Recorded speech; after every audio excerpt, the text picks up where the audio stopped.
This show features adults using adult language. You have been warned.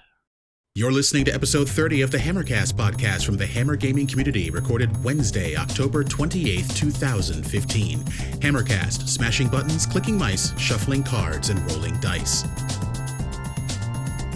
It's time for HammerCast, the show that brings you your weekly news and discussion from the world of games. I'm your host, Dwayne Sibley, and joining me from across the country and the internet are our co-hosts, Joe Hollis and Todd Chartier. Good afternoon, gentlemen. Hey, Good afternoon. Good afternoon, everyone. And how is everyone? Pretty good. Yep, Pretty not good. too bad, not too bad.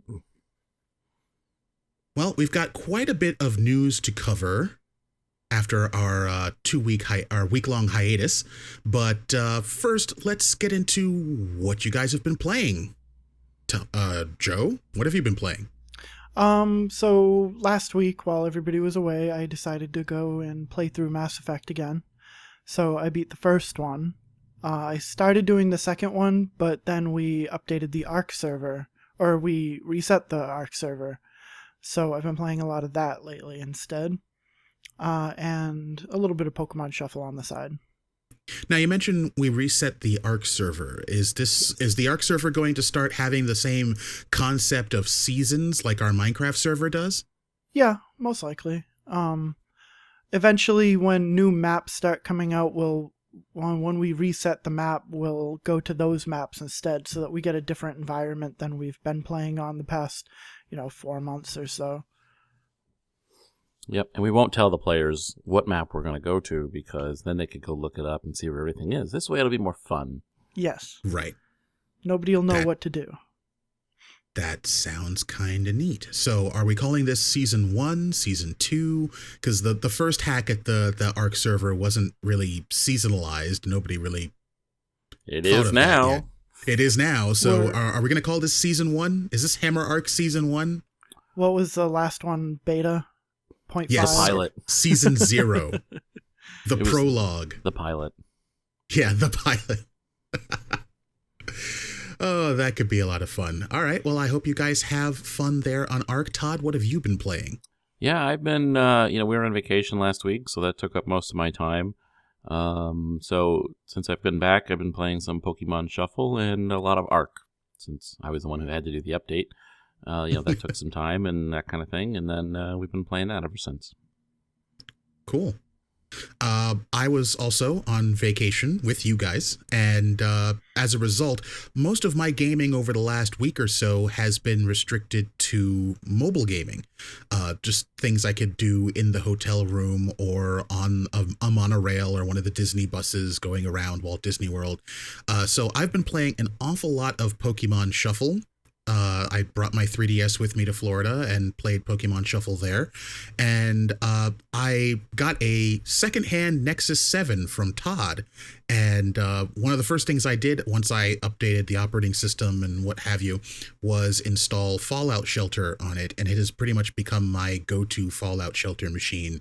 I have my most advanced vault that I have been able to muddle through so far. So I'm going to stick with it until it inevitably crashes and burns. Literally. That's pretty much all I've been playing, aside from a little bit of Destiny since we got back. The new Halloween event is a lot of fun and hilarious, but we'll get into that later. I guess since we've all covered what we've been playing, we can go ahead and jump right into the news. Harmonix is in a little bit of hot water with the public and the press right now after its employees were caught posting Rock Band 4 reviews on Amazon. They claim that their internal policy basically says that they have to be explicitly shown to be Harmonix employees if they're going to comment about their products on third-party sites, and a lot of these reviews did not. What the hell's going on with Harmonix, guys? I don't know. I mean, so Rock Band 4 is out? Rock Band 4 is out. I saw it on the floor on an end cap in Best Buy when we came back on Sunday. I wonder if the sales have been a little soft. I know the reviews have been soft. It has not been reviewing terribly well, and some people have been reporting some bugs with the instrument peripherals that come with the game. So it is not off to a great start, and competitor Guitar Hero from EA has been nabbing all of the high reviews from the plastic instrument genre so far this season. Maybe this is a sign that Harmonix is in a little bit of dire straits and we're seeing their real character come out, or perhaps just that most of the people who were there for Rock Bands 1, 2, and 3 might not be there anymore, and the ethics kind of went along with them. Did Guitar Hero release a new version this year too? Yes, there is a new release from EA called Guitar Hero Live. We'll go ahead and link that in the show notes, but so far, judging by the Metacritic reviews, Guitar Hero Live seems to be cleaning Rock Band 4's clock, which is surprising because for a while it's been the other way around. Yeah. But it's not the only time. Like, it's happened before. I mean, even little games, they'll make fake accounts to post, on mobile games. You'll see a bunch of really awesome reviews like, this game is amazing, 5 stars. And then you get to the 1 stars and people are like, it just doesn't work. Like, there's a huge paywall at level 4. I can't get past it. But yeah, it's not the only time we've ever seen stuff like that happen. I'm just surprised. Because there was a mention in the news thing about somebody paying somebody to put Xbox One in their video. Right. Which YouTube is pretty much all that. You just see constant people talking about the game. You hear stories about how people gave a game a bad review and the company no longer gives their game titles to that person because they didn't like it. So I'm not surprised. Payola in reverse. Right. I'm not surprised that, I mean, a little bit that there was a couple higher up people in the company who did that, didn't they? Like, use their personal accounts to post positive reviews. You're saying in Harmonix? Yes. Yeah, a couple project managers, consultants, senior designers, QA testers, character artists. It's just the legal counsel, which is hilarious. Wow. When you think about it. But they must have an investment in the game. Yeah, well, the article that we're going to put in our show notes from Ars Technica also states that Mad Catz, which is the exclusive manufacturer of the plastic instruments that come with the game, was at risk of defaulting on their existing lines of credit and had to take an entirely new loan just to get the Rock Band 4 hardware out the door. So they're not doing too hot, and I could definitely see how this would be very important to them that Rock Band 4 be a success. Yeah. Wow, I didn't know that about Mad Catz. That's interesting. Sega has filed a trademark for a new game, possibly in the Valkyria Chronicles series. The game trademark in Japan loosely translates to Valkyria of the Blue Revolution. Valkyria Chronicles was a PS3 game that came out in 2008 to rave reviews. It was one of those games that was a lot like a Psychonauts, where it reviewed extremely well and everybody talked about how wonderful it was, but then it proceeded to not sell well at all because it wasn't a first-person shooter. It was really good. It came out last year on PC and reigned supreme atop the Steam charts for a day or two after its release. So there was definitely some pent-up demand to play the game, and maybe Sega might be seeing a way to satisfy that pent-up demand with a proper sequel. Who knows? Have either of you guys played the Valkyria Chronicles games before or seen them played? I have not, but watching it kind of has this interesting comic book style action where, when you throw a bomb, it goes boom and the text shows up as boom. I thought that was kind of interesting. It definitely, I mean, if it's really cheap, I might pick it up and play it because it looks interesting. I don't know if I'd pick up the new game. Yeah, we'll have to see what happens when it comes out, but the very premise of it being a possibility is fascinating. Todd, I know you've seen a little bit of this game because you watched it played when you were at my apartment years ago. Do you have any recollection of it? I'm guessing by the look on your face that's a no. No. Okay. Is this the one with the wicked flamboyant guy as one of the party characters? Wicked. Oh, yes. In the first game, Jan is one of the NPCs, Right. and he is a very flamboyantly homosexual male, and he's a delight. I love him. He's, like, awesome. He's fabulous, you'd say. He is Fabulous. fabulously awesome. But I guess we'll find out more when Sega actually reveals more. We'll go ahead and put a link to that article here in the show notes, and you can find those show notes this week at hammergaming.com/hammercast/30 for episode 30. Man, this is starting to become like a thing now. We've got 30 episodes in the can, or about to. Yeah. Bethesda Softworks has shown off some Doom gameplay, multiplayer gameplay. Their closed alpha is starting soon. They've put out some information on how you can apply to try and get into the closed alpha. And as a kind of teaser for people who are interested, they put in maybe about 2 to 3 minutes of actual multiplayer gameplay in this video on YouTube, which we'll link to in the show notes. This game looked really, really good, like visually good. But I couldn't help but notice that the gunplay and the action still has that same really fast but kind of floaty feel to it that I remember from the original Doom. Is that kind of play style going to fly in 2016? So when I was watching it, all I could think of was it looks like, past Dooms that I've played. It looked like when I was a kid and playing the Doom multiplayers, it felt like that, but with much better graphics. It just looked like everything was polished, but the combat and the gameplay felt the same. Mm-hmm. From what I saw of the single player campaign, it looked really interesting. So maybe, I don't know if they just kind of fell short with the multiplayer part. I'm not sure, but they're still hoping on single player. The multiplayer doesn't look terribly interesting to me. I'm not sure what you mean by floaty. It's difficult to explain, but I'm going to give it a good old college try.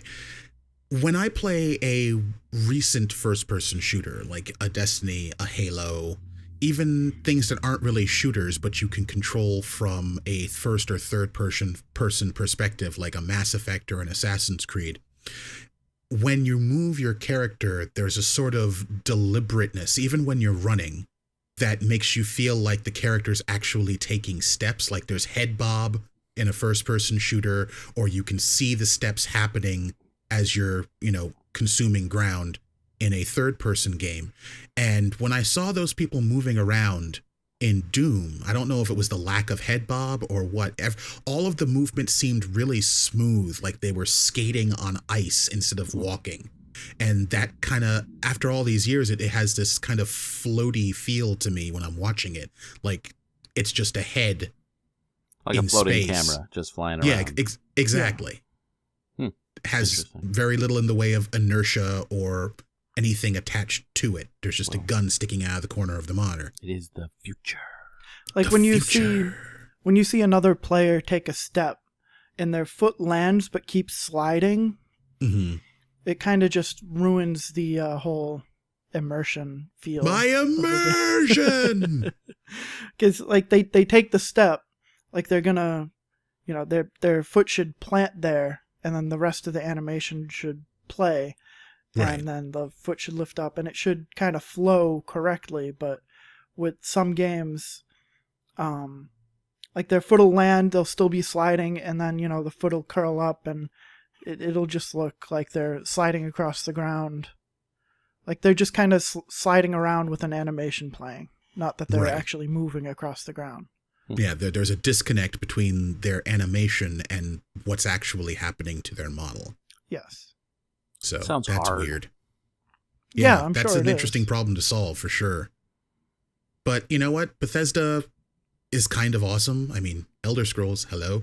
So hopefully they can go ahead and turn this into something that, plays well in a 2016 PC and console environment. We'll keep our fingers crossed, and you can tune back in to HammerCast when there's more news about Doom. Sony has finally admitted that it's pretty much giving up on the PlayStation Vita. There are no more first-party titles in development for Sony's handheld device, and they are basically ceding the entire development ground to third parties. This will probably bring an end to the MLB The Show franchise on the handheld, as well as any other Sony-published titles and IP. Damn, Sony keeps making these really nice, high-end, high-quality handhelds, and they don't know how to, grow them as a platform. They keep making these terrible mistakes, I think the big one that they made with the Vita was overcharging for those ridiculous memory cards that only the Vita can use. Instead of standardizing on something that everybody has access to, like a nice cheap SDHC card, they use these proprietary cards where you end up having to pay $70 just to get 16 gigs of space. And it's like, what is this, 2008? No. At least they didn't use memory stick. Right. The PSP used memory stick, and we had the same problem there. The saving grace of the PSP was that you could rootkit it and run homebrew applications, allowing your PSP to become a pocketable emulator machine. You could run NES and Super NES and Sega Genesis games right there in your pocket, which drastically increased its value proposition to someone who's running out of pocket space with all of these mobile devices that have cropped up in the last 10 years. But the Vita doesn't even have that. They actually took extra steps to try and lock that down and make sure that you could not homebrew a Vita. So you're basically playing Sony's games, or it's collecting dust under your bed. And I'm sad to say that in recent months, my Vita has totally been collecting dust. There's a lot of great games for it, but all of the action is on PC and on the home theater consoles. And the 3DS does everything else I need it to, either that or my phone. I feel like when people think of a handheld game console, they just think of Nintendo. Well, yeah, I mean, they've been the 800-pound gorilla in the space since 1988. Yeah. I mean, the Game Boy creamed everything. But anyway, so sucks for you if you own a Vita. I may look at selling mine, so if anybody's interested. Well, I would no you one want now. to now? Yeah, which is no one now because they know no more games are coming. So perhaps I'll just hold on to it or give it to my kid or something. Backwards compatibility, which was announced for the Xbox One at E3 this year, will be coming to Xbox One next month on the 12th of November. So if you have an Xbox One, buckle up. Dust off that old Xbox 360 disc catalog that you've been keeping in storage against the day that this might actually happen, and get ready to go, because soon you'll be able to play all of your old games. I just recently hooked up our Xbox 360 in my son's room, and he's been going through our catalog of games. So I never quite realized that in the space of, must have been 7 years, we acquired a lot of games for that damn thing. The whole prospect of being able to reuse those on an Xbox One is kind of enticing. Todd, have you bought your Xbox One yet? No, I need to focus on a computer upgrade this year, so I've been putting off the Xbox One purchase.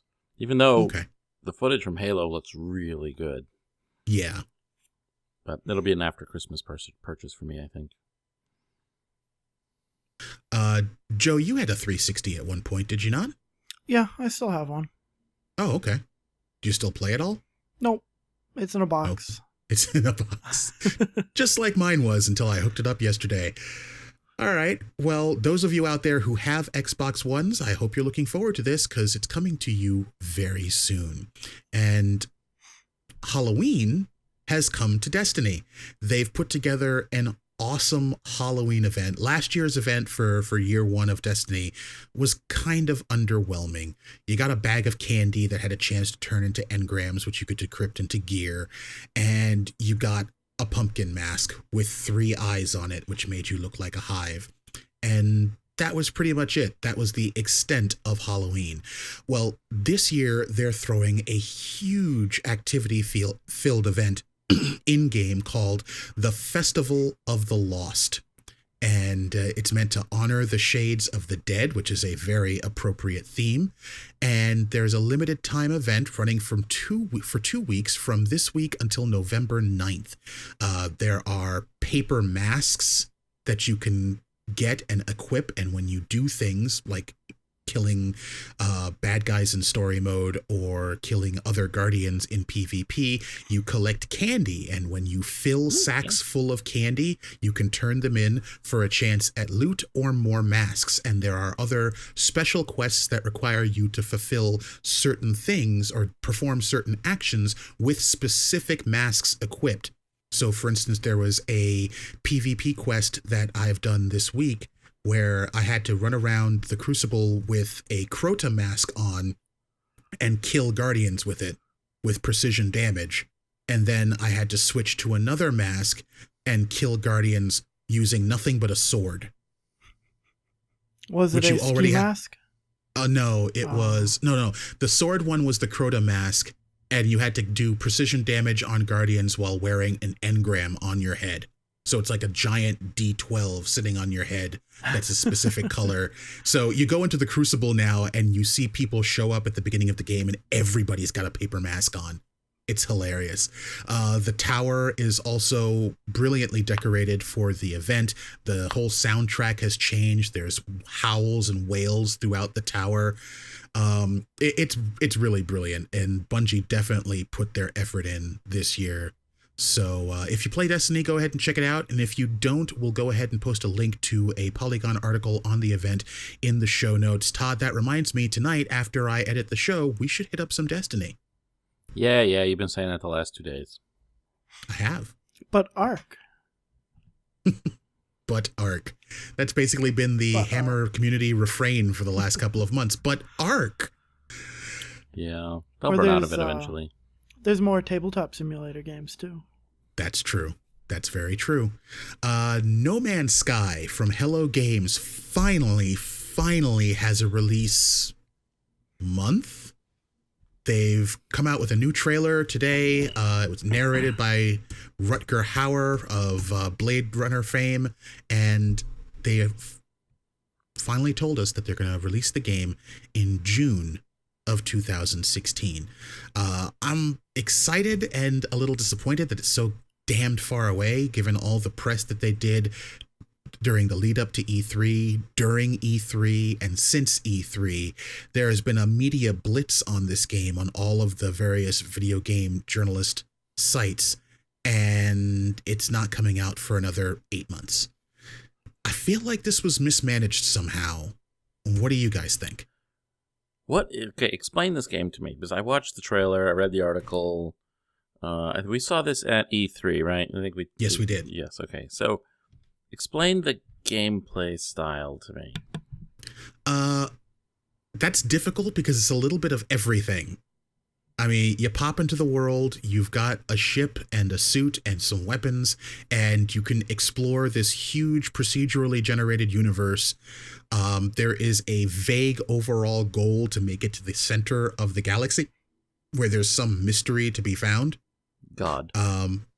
And aside from that, you can completely ignore that overarching goal and go about, just exploring. And when you discover things, they get your name on them, that you discovered this planet or that you discovered this species of plant or animal.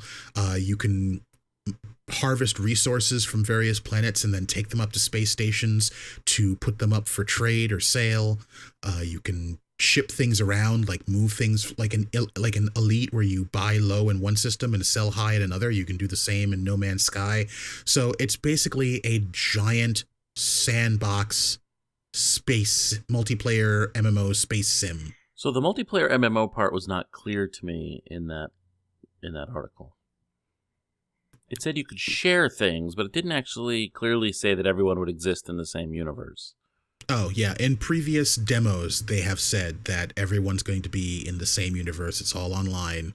So you could land on a planet and run into another player and get into a running gun duel with them as you chase them back to their ship and they try to escape or what have you. There's going to be piracy and bounty hunting and the whole nine yards. Like pretty much everything you can do in Eve, but without the spreadsheets. Right.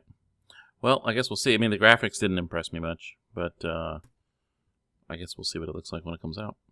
Yeah, I kind of like that graphical style, but I guess that's just a matter of personal preference. You were saying, Joe? To me, it kind of feels like a toned down, like what is the name of the game? I'm just completely flopping right here. Star Citizen? Star Citizen. It looks like a dumbed down Star Citizen. What Star Citizen wants to do. I mean, they've got more of a game than Star Citizen has right now. But it seems like a game that could run on a lower end computer because of the graphics. They're a little bit lower. So, I don't know. I mean, props to them for having a game out that does a lot of the same stuff that Star Citizen is looking to do. Not quite as much, but like I said, a dumbed down version of the game that, is actually working, and they've got a date out for it and everything. Yeah, they were on cruise. Yeah. Yeah, that part's going to be cool when Star Citizen actually comes out. There's also this game, No Man's Sky, was also on The Late Show with Stephen Colbert a few weeks ago, and they actually had a pretty decent demo there with Stephen. So I'll dig up a link to that and post that in the show notes. But now is as good a time as any to remind you all that HammerCast is brought to you by the Hammer gaming community. The Hammer is an adults-only group of gamers from across North America and Europe that play all sorts of games together. The Hammer's been around since 2007 now. That's a really long time.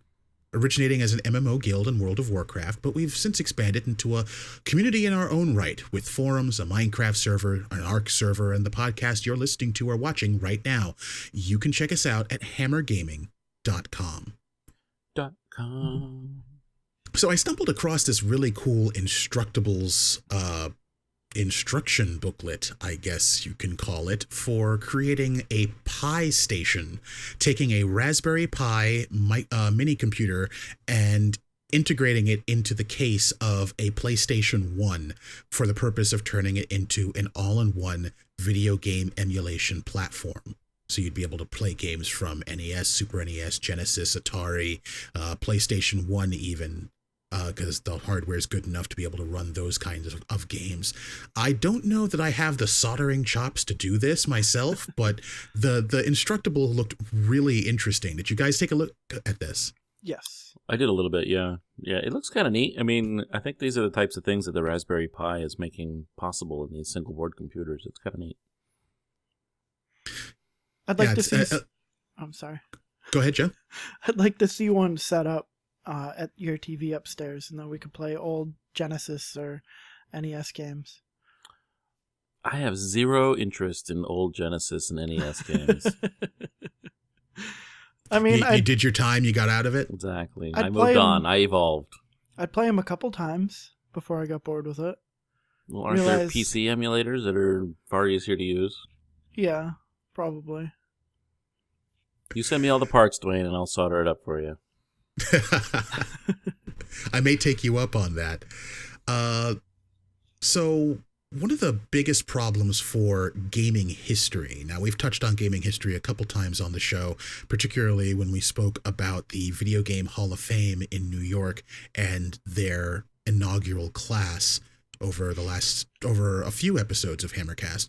But one of the biggest threats to being able to preserve gaming history is the fact that the Digital Millennium Copyright Act, or DMCA, restricts people from being able to reverse engineer these games in such a way that they can be made to run on modern hardware when old hardware is no longer available, or when they are games with an online component, such as an MMO with servers that the running company can go ahead and bring down when they're shutting down the game. So now people have a copy of the client, but no way to actually play the game because the server is gone. Star Wars Galaxies. Like Star Wars Galaxies. Now, there have been several efforts on the part of enterprising developers and game fans to make third-party servers for games whose servers are no longer up, or to port games whose hardware can no longer easily be found to modern platforms. But this is all illegal. under the Digital Millennium Copyright Act. But under the law, the one person empowered to make exceptions and to grant clemency for specific uses of software and other media is the Librarian of Congress. Really big glasses. Really thick. Yeah, really Goggles. thick, big You glasses. can, like, see the future. Well, after a few decades of not really caring, the Library of Congress has granted an exemption for abandoned video games. This will now allow you to go ahead and take steps to try and preserve these works of media for the ages by porting them to new platforms when their hardware is no longer available, and by filling in the missing server components when the company that ran them is gone. This is huge for video game history, for archival and preservation, so that if anyone gets curious about the things that were going on in gaming in the 90s and beyond, we can actually show them rather than having to tell them, and eventually we're all dead and then no one can tell them anymore.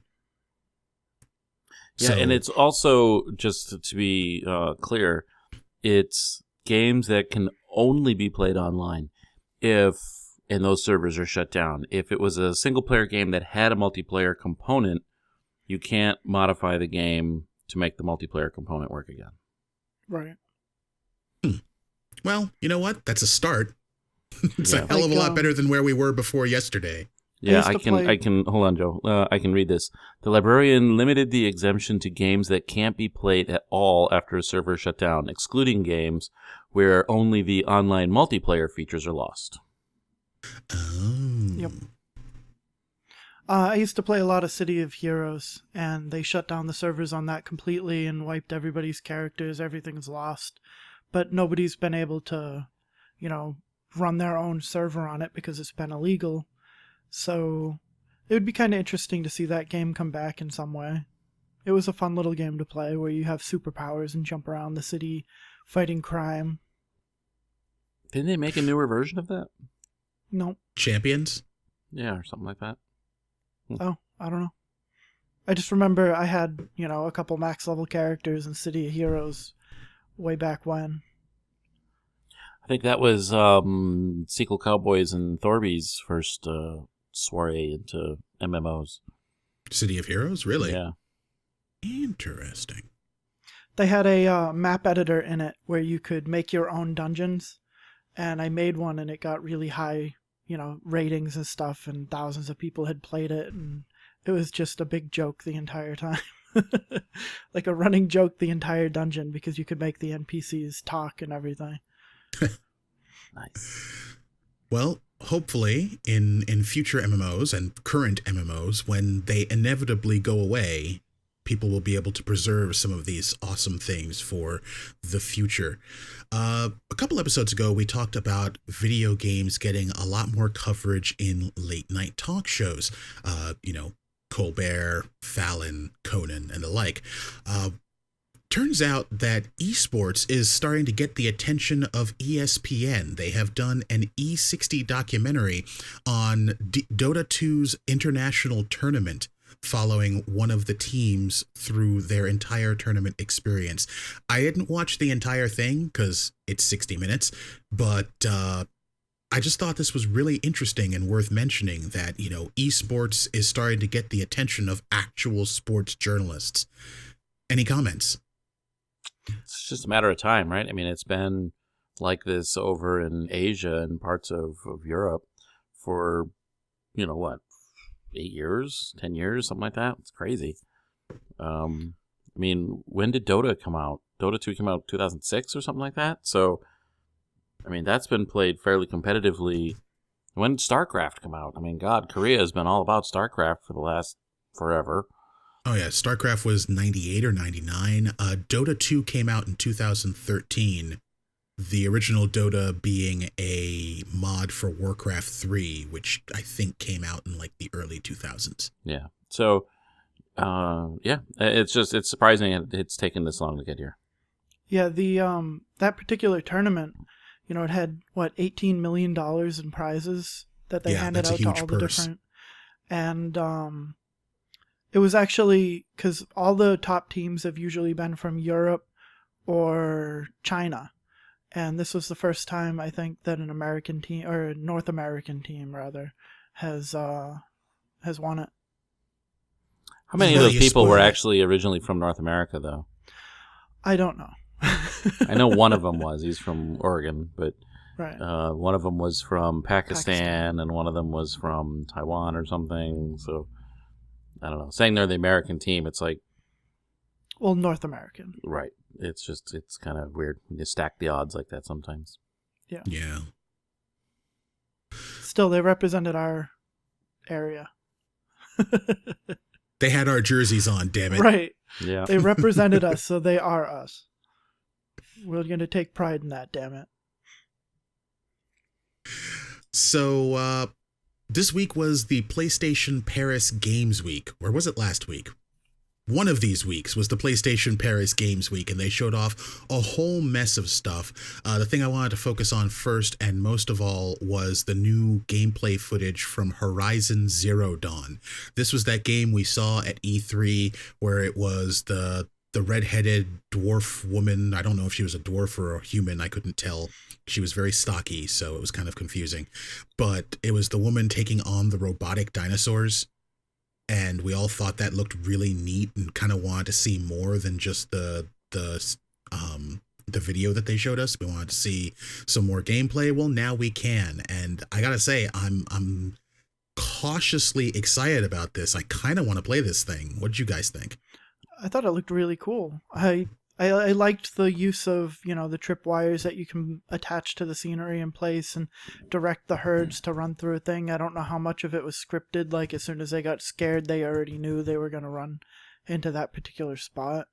The graphics in it looked pretty cool. I like the whole, the bosses having weak spots, and that in herds, there's always going to be some that don't run when you startle the entire herd.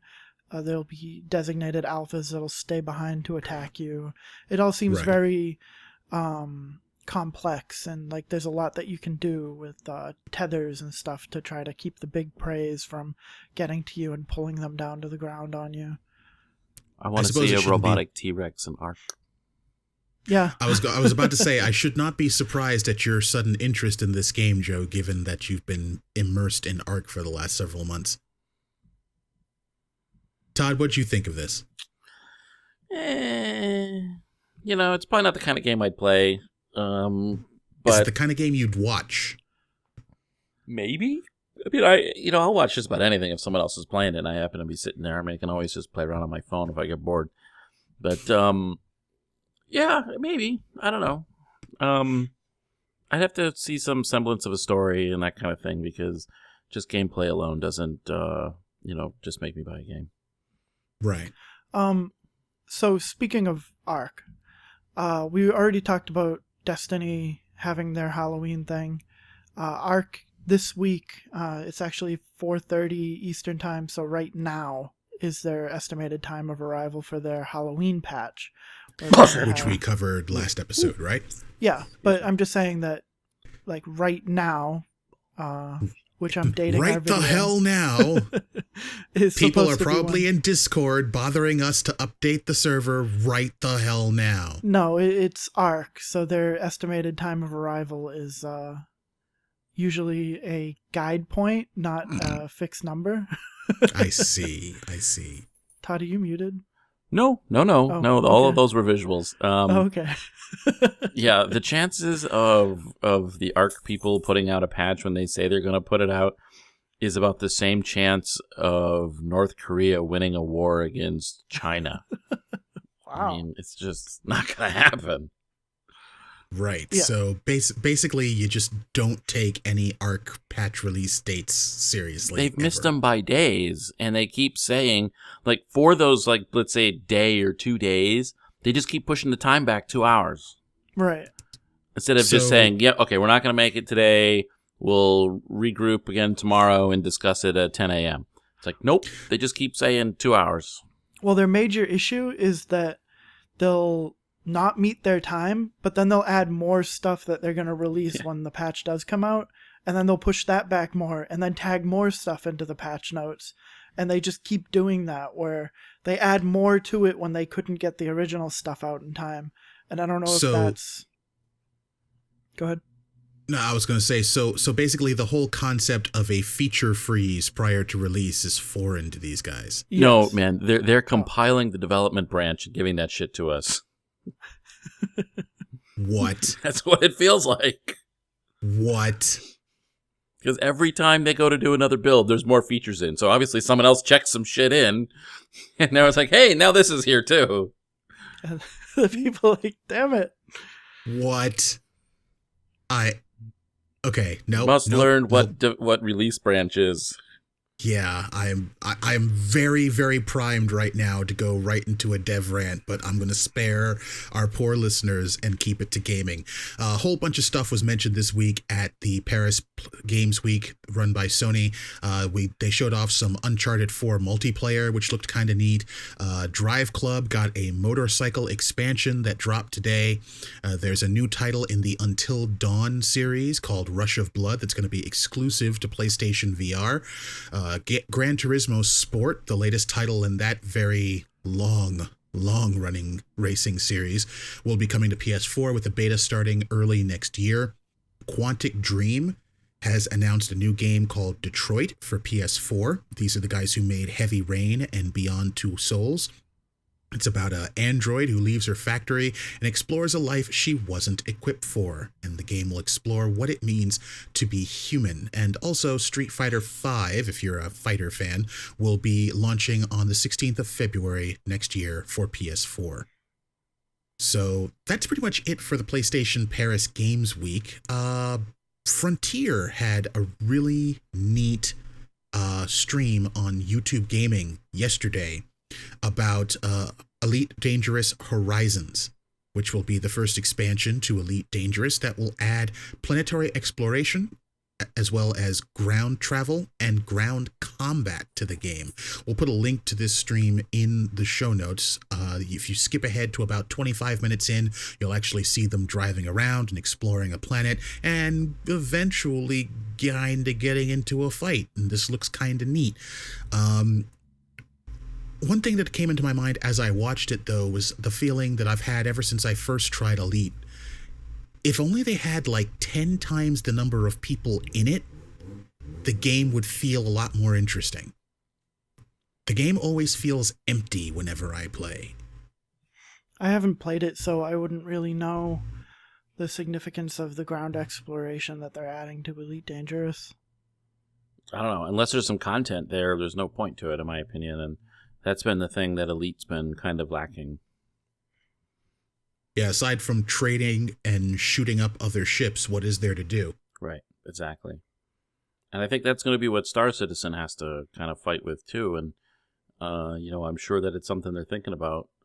Eve has sort of managed to get around that due to its complexity and, I don't know. But Eve kind of gets to attack that on two fronts, though. They've got the ongoing events and story-driven stuff happening in high-sec space, and then out in null-sec, you've got the huge player-driven stuff, which is all emergent, and they don't script that anyway.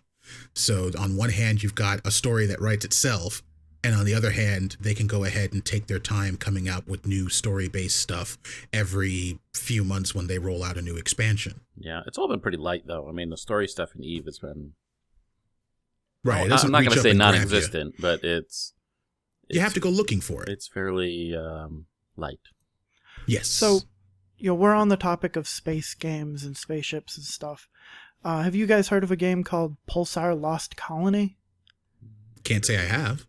It's basically a spaceship simulator, but you have multiple crew members. You have somebody who mans the engineering deck. You have another person who's a pilot. You have a gunner, multiple gunners if you want. And are these actual players or are these NPCs you're controlling? Actual players. You get multiple people to all man a single ship in space, and you go around and do missions and attack other ships. I'm not quite sure if it's multiplayer, as in like your crew will run into another crew of people. I haven't quite figured that out. But I mean, it looks interesting. It's not the highest. It doesn't have the greatest graphics, and it seems very simple for what it is. But I mean, it's a cool idea. I thought of mentioning it because we were talking about a bunch of space games today, and kept the subject kept coming up. Yeah, I've pulled up the homepage for Pulsar. Yeah. I've pulled up the homepage for Pulsar here. It's pulsarthegame.com.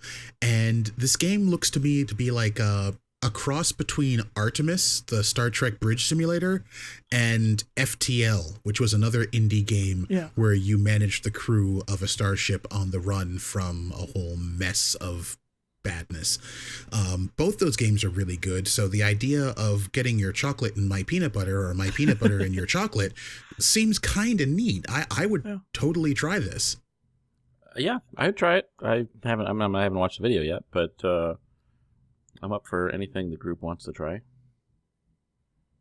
Well, we'll have to get 2 more people so we can man our ship of 5 and see how we can do. Yeah. Speaking of something the whole group might try eventually, Overwatch has launched its closed beta as of yesterday. So far, only one of us appears to have gotten into the beta. And of course, it's Voodoo, because Voodoo gets into every Blizzard beta ever. Yeah, I don't know whose dick he sucked, but... Wow. Look at him. There's been a lot. Wow. I'm sorry, Voodoo. I'm totally not sorry, Voodoo. Does he watch these? No, he doesn't listen to the show. Doesn't play in IE. Oh, right, yeah, okay. God. Oops. Wow. That's mean. Poor Voodoo. Yeah, actually, this game looks interesting. This looks like this could be a lot of fun. Oh, are you still back on Pulsar? Yeah. I'd buy this for $25. Yeah. But back to Overwatch. This is show. Yes. This oh, stupid hey! show I we hear do. the tree shredder is back. Yeah, it's I'm watching my waveform here, and it is all up in my waveform. It's all. Oh no, that's not good. Well, we make apologies on behalf of the tree eater outside their house. Yeah.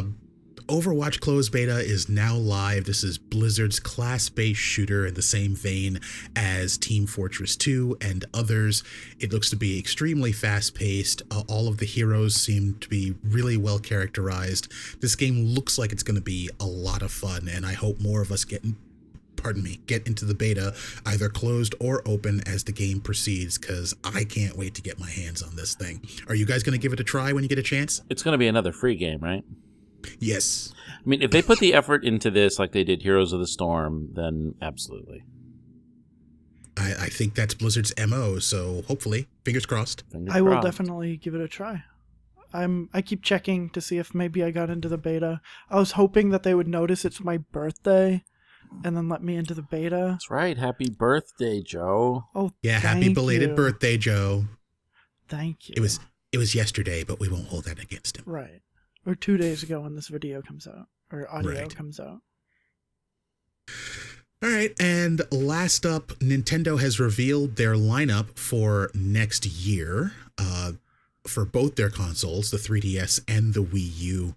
The most notable thing about it is that the one thing everyone was waiting for, the one thing that could have saved their console this holiday season, or rather their home console this holiday season, the Legend of Zelda game for the Wii U, is still to be determined. It doesn't even have a date or a quarter window on the 2016 release schedule. It's like they cannot catch a break to save their lives, literally. On the schedule for quarter 1 of 2016 are Hyrule Warriors Legends for the 3DS and Star Fox Zero for the Wii U, both of which we saw at E3. And other notable titles are for the 3DS, Bravely Second, which is the sequel to Bravely Default, the awesome JRPG from Square Enix that actually proved that somebody at the company still knows how to make a good Final Fantasy game. Fire Emblem Fates from Nintendo, and Metroid Prime Federation Force, which caused a small kerfuffle at E3 when people said, this doesn't look like a goddamn Metroid game. The only interesting thing that actually has a hard date in the next year for Wii U is Xenoblade Chronicles X, which comes out in a little over a month on the 4th of December. Nintendo's not going to do very well this holiday season. They're trying to figure out how to make stinks. games to run on that shitty platform. And not shitty by design, just shitty by hardware. Yeah. Their Super Mario Maker's doing really well. Super Mario Maker's a ton of fun. I'm seeing a ton of videos flooding YouTube and Twitch, and people are making insane levels. If you want to see the craziest of the crazy levels, just look up a guy named Pangea, I think his name is. And he's making what people are considering the hardest levels in Mario Maker. Now, hard because they're cheesy or hard because they're genuinely just difficult? Pixel perfect jumps. Like shit. have to, in most of them, you have to go through the entire level without stopping because everything is timed so on point that if you stop for a second, something will fall that you missed and now you have to start over. So it's levels designed for speedrunners. Yes, Yeah. Well, basically. fuck them. Yeah, they're levels that most people can't beat. I think his hardest level was P-Break, he called it. And yeah, I think 31 out of a few 100,000 people have beaten it. Wow. But yeah, I mean, Wii U has some good titles. And their new Yoshi game is getting some attention now too. Oh, the Yarn one. Yes. What's it called? Yoshi Yarn. Little Yoshi Big is Ball Yoshi's Yarn, and now he's Yoshi's pooping it. Woolly World. That's right. Little Big That's Yoshi. what it's called. Little Big Yoshi, yeah. Little Big Yoshi. Now, that's a game I would actually play because that sounds like it would be kind of cool. You brought up Mario Maker. There's a patch going live for Mario Maker on the 4th of November, so that's next week, that will be adding the ability to add checkpoint flags to your level, to attach power-ups to make them contingent upon Mario's current state, so you can actually make those blocks from the original game where if you hit the block as Little Mario, you'd get the mushroom, but if you hit it as Big Mario, you'd get the flower. Oh, okay. You can't do that in the game right now, but you'll be able to after this patch hits. And also they'll be able they'll be rolling out these things called event courses, which will be exclusive from partners out with Nintendo. Like, so say Sega will be able to make a Sonic the Hedgehog themed course for Mario Maker, and you can run through it as Mario, or if you have the amiibo, you could run through it as Sonic, which would be kind of neat. And a whole bunch of other stuff as well. We'll go ahead and link to that in the show notes. But I think that'll be it for this week. Thank you guys. Thanks everyone for tuning in. Todd, where can people find you online? I can be found on Twitter at Dregger, DREGG0R. And Joe? They can find me on Twitter as well at DAZIKLP. And you can find me online at Valthonis on Twitter. That's VALTHONIS. HammerGaming.com/HammerCast/30 is where you can find show notes for this episode. We're all Hammer Gaming on Twitter. Follow us and you can get updates on when new episodes are available, as well as other news from the Hammer Gaming community. Like the show? Give us a like on YouTube or a subscribe in your podcast player of choice. You can find us on iTunes and Stitcher and wherever fine podcasts are sold. We'll see you next time. Bye. Bye. Bye, everyone. Thumbs up. Fuck on.